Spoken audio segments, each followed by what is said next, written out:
Friends, Jeremiah 17 verse 9 still applies to Christians. The heart is wickedly deceitful above all things. It is beyond cure. There's this wrestling side of us. We have the heart of who we are as a human and the heart of who we are as Christ, and there's this fight dueling out, and we can't always tell the difference. And although we can please God in the right way of doing that, we can do things for his glory. And we do, friends, we do.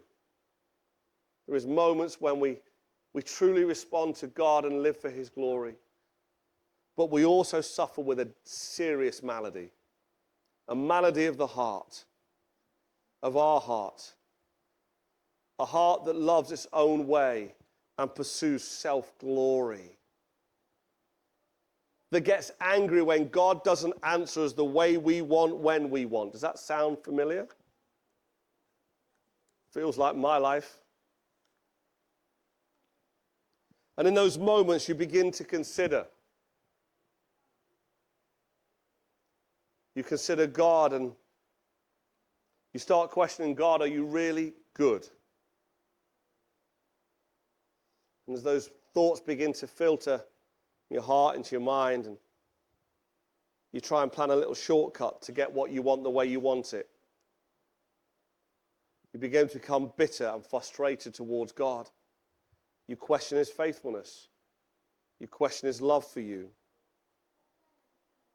You should begin to swap belief in God and his word for unbelief in God and his word.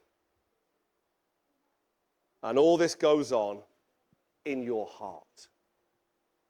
But what is the heart? And I think we use this word awfully a lot these days. And I don't think the Bible, no, not I don't think, I know the Bible does not mean what we mean by the heart so often in our culture. And we could say an awful lot about the heart this morning. But here is a quote from Tim Keller in his book, Preaching, and Preaching Christ to the Hearts. It's what he says about the heart. Whatever captures the heart's trust and love also controls its feelings and behavior. What the heart most wants, the mind finds reasonable, the emotions find valuable, and the will finds doable. What makes people into what they are is the order of their loves. What they love most, more, less, and least. That is more fundamental to who you are than the beliefs to which you mentally subscribe. Your love shows you actually what you believe in, not what you say you do. And therefore, we do not change by merely changing our thinking, but changing what is loved the most. Such a shift requires nothing less than a change in our thinking, but it does entail a whole lot more. Our hearts, what we set our loves upon, that's where this frustration comes in. We say we love God, but we really love this thing. And so there's this battle going on inside of us. And what our heart loves, we will think about. We will wake up and go to bed thinking about it. And we will do whatever it needs to do to try and satisfy it.